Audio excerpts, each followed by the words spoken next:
이번 이야기는 슬기로운 판결을 내리는 원님의 환생 이야기입니다. 오늘도 즐겁게 들어주시면 감사하겠습니다. 옛날에 한 명의 사또가 있었습니다. 전국에서 송사를 아주 잘한다고 소문이 파다했습니다. 한 명의 억울한 사람 없이 송사를 하는 것입니다. 그런데 이 사또에게 말 못할 고민이 하나 있는데 그것이 무엇이냐면 하니 어렸을 때부터 매년 생일날이 되면 어느 마을의 집으로 들어가는 꿈을 꾸었습니다. 꿈속의 집에는 늙은 부부가 살았는데 그 부부는 목욕하고 새 옷으로 갈아입은 다음 풍성한 제사상을 차렸습니다. 그러면 자신은 상 앞에 앉아서 음식을 배불리 먹어치웠고 늙은 부부는 밤이 새도록 슬프게 울었습니다. 비록 꿈이었지만 느낌이 너무나 생생하고 또 생일 때마다 꾸는 것이라 사또는 꿈의 내용을 모두 기억하고 있지 않았겠습니까? 꿈을 꾸고 나면 사또는 이상한 생각이 들었습니다. 도대체 늙은 부부는 누구이기에 나를 제사상에 불러서 음식을 대접하고는 저렇게 구슬프게 우는 것일까? 참으로 모를 일이로다. 얼마 후 사또는 평안도 한 고을의 사또가 되어서 평양으로 떠났습니다. 그때는 평양의 한 고을의 사또라 함은 사또 중에 으뜸이었습니다. 길을 가는 도중에 어느 마을이 눈에 띄었는데 아무리 봐도 그 마을의 풍경이 어딘지 모르게 많이 본 듯한 느낌을 받았습니다. 이상하게 여기던 사또의 머릿속으로 한 가지 생각이 번개처럼 스쳤습니다. 자신이 생일 때마다 꿈속에서 갔던 집이 있는 마을과 똑같았던 것입니다. 이건 아무리 봐도 우연이 아니다. 내가 직접 확인해 봐야겠다. 이렇게 생각한 사또는 급히 행렬을 멈추고 마을로 들어갔습니다. 과연 꿈에서 본 것과 똑같이 생긴 집이 사또의 눈앞에 나타났습니다. 사또는 아전과 다른 관리들을 데리고 집 안으로 들어갔습니다. 아전은 사또가 앉을 방석을 놓고 배경으로 사물 병풍을 쳤습니다. 갑자기 마을의 높은 관리가 들어온 일 때문에 주민들이 놀라서 흩어졌습니다. 집의 주인인 늙은 부부는 사또를 보고는 발 아래에 엎드리지 않겠습니까? 방석에 앉은 사또는 늙은 부부를 향해 내가 얼굴을 알아볼 수 있게 고개를 드시오라고 말했습니다. 그 말에 늙은 부부가 고개를 들었는데 그 얼굴을 본 사또는 충격을 받았습니다. 자신이 매년 생일 때마다 꿈속에서 본 늙은 부부의 얼굴과 똑같았기 때문이었습니다. 놀라운 와중에도 사또는 정신을 차리고 부부에게 말하는 것입니다. 그대들한테는 자녀가 있소. 아니면 두뇌외만 사는 것이요. 그러자 늙은 남편은 이렇게 대답했습니다. 소인 내외한테는 아들 한 명이 있었습니다. 하지만 오래전 젊은 나이에 갑자기 죽고 말았습니다. 그 이후로는 아이가 생기지 않아 이렇게 아내와 단둘이서만 이 집에서 살고 있습니다. 그 말을 들은 사또는 말을 하는 것입니다. 그대 부부의 아들은 몇 살에 죽었소?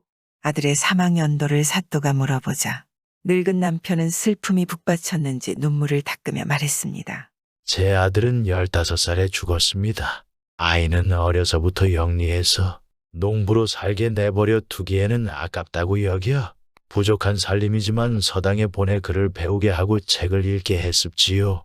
하나를 가르쳐주면 열을 깨달아서 서당에 다니는 사람들도 모두 칭찬했습니다. 한데 어느 날 사또가 행차하는 모습을 보고는 그 아이가 사내 대장부로 세상에 태어났으면 저렇게 해봐야 하는데 나는 언제나 저렇게 될까?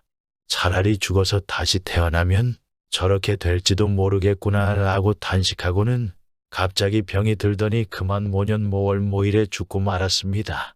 그래서 소인 내외는 매년 아들이 죽은 날이 되면 여러 가지 음식을 장만해서 아들을 기리는 제사상을 차리고 있습니다. 사또가 들어보니 늙은 부부가 차리는 아들의 제삿날이 바로 자기가 태어난 날과 똑같았은 것입니다.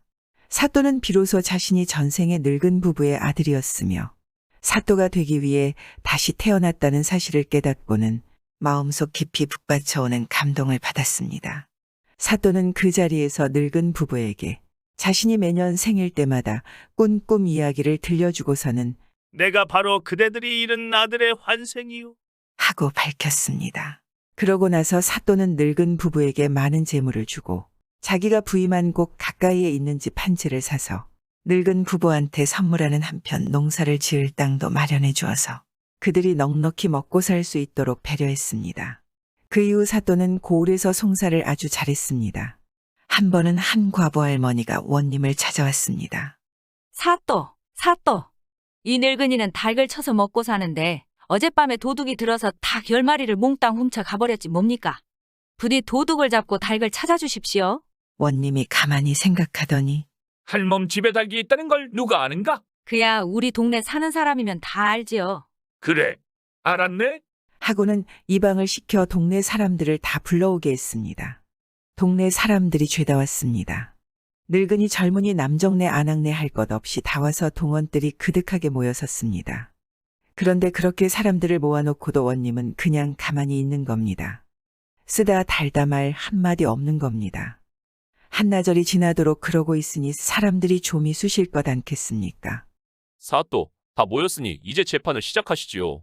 보다 못해 사람들이 재촉을 했습니다. 원님은 뜰을 한 바퀴 휘 둘러보더니 다 모이긴 아직 안 온 사람이 있는데. 하고 말하는 것입니다. 그래 동네 사람들이 수군수군하며 머리를 세어봤습니다. 틀림없이 다 온 것입니다. 혹시나 하고 또 세어봤습니다. 그래도 다 있는 것입니다. 사또, 세어보니 다 있습니다요. 원님은 또 한 바퀴 휘 둘러보더니 아니, 아직 안 온 사람이 있네? 하는 겁니다. 이상하다 하고 또 세어봤지만 다 있는 겁니다. 그래서 다 있다고 하면 원님은 안 온 사람이 있다고 하고 또 세어보고 있다고 하고 원님은 없다고 하고 그러느라고 하루해가 다 갔습니다. 모두들 배는 고프고 다리는 아프고 오금은 저리고 가만히 있어도 짜증이 나는 판입니다. 그래서 너도 나도 나서서 원님한테 따졌습니다. 사또, 아무리 세어봐도 다 있는데 왜 자꾸 없다고 하십니까? 그러자 원님이 발을 탕구르며 동원 기둥이 들썩들썩할 정도로 호통을 치는 겁니다. 닭 훔쳐간 놈들이 아직 안 왔잖아. 그러자 뒤쪽에 서 있던 젊은이 셋이 엉겁결에 손을 번쩍 들고는 사또 저희들도 얻는답시오. 하는 것입니다. 그래서 닭도둑을 잡았습니다. 그렇게 닭도둑을 잡고 나서 한 달이 채 못 되어 이번에는 가난한 농사꾼 한 사람이 원님을 찾아왔습니다. 사도. 저한테 재산이라고는 소 한 마리뿐인데 글쎄 그 소가 오늘 아침 외나무 다리를 건너다가 떨어져 다리가 부러졌습니다. 다리 부러진 소가 일을 하겠습니까? 팔려고 한들 그런 소를 누가 사겠습니까? 이제 저는 영락없이 굶어 죽게 생겼습니다. 이 일을 어찌하면 좋습니까? 원님이 듣더니 농사꾼한테 물었습니다. 그래, 그 소가 황소인지 암소인지 나이는 몇이면 몸집은 얼마나 큰지 소상히 알게. 예, 황소이고 나이는 7살이며 몸집은 또래 중 큰 축이 듭니다. 이번에는 이방을 불러서 물어 여보게 이방, 이 거울에서 잡는 백정 중에 먹고 살 만한 이가 있는가? 예, 있습니다. 그 사람을 불러오게. 이방이 냉큼 사령을 시켜 백정을 불러왔습니다. 백정이 오니 원님이 정색을 하고 물었습니다. 자네가 만약에 소를 판다면 황소 7살의 몸집은 또래 중 큰 축에 드는 것을 얼마나 받겠는가? 소를 팔 때야 한 푼이라도 더 많이 받고 싶은 게 정한 이치지 않겠습니까? 예, 그런 소라면 300냥은 너끈합지요. 자네가 만약에 소를 산다면 다리 부러진 소라도 괜찮겠나? 백정이 소를 사면 잡아서 고기로 팔 테니 다리가 성하든 부러졌든 무슨 상관이겠습니까? 예, 그런 소도 괜찮습니다. 옳거니 잘 됐네. 저 사람 소가 오늘 아침에 외나무 다리를 건너다가 떨어져 다리가 부러졌다네. 자네가 300냥에 사가는 게 어떤가? 자기 입으로 금을 놨는데 어쩔 수 있나. 백정은 소를 사갔습니다. 농사꾼은 그 돈 300냥으로 새 소를 사서 농사 잘 짓었습니다. 그러고 나서 한참 있다가 또 송사가 들어왔습니다. 이번엔 무슨 송사인 꼬 한이 죽은 거위 임자 찾는 송사인 것입니다. 고을 안에 거위 키우는 집이 2집 있는데 2집 다 어저께 거위 한 마리씩을 잃었습니다. 그런데 누가 밖에서 죽은 거위 한 마리를 주워왔습니다. 서로 제 거위라고 우기니 이게 송사가 되는 겁니다. 사또, 이 거위가 누구네 거위인지 밝혀주십시오. 원님이 거위를 가만히 들여다보더니 거위 잃어버린 게 언제인가? 둘 다 어저께라고 그러는 겁니다. 그래, 어저께는 거위한테 뭘 먹였는가? 한 집에서는 보리를 먹였다고 하고 한 집에서는 수수를 먹였다고 한단 말입니다. 거위라는 게 본디 아무거나 잘 먹으니까 2집에서 각각 다른 걸 먹이기가 쉽거든 말입니다. 원님이 고개를 끄덕끄덕 하더니 이 거위는 어차피 죽은 것이니 누가 임자가 되든 고아 먹을 테지. 하고는 이방을 불러서 말하길.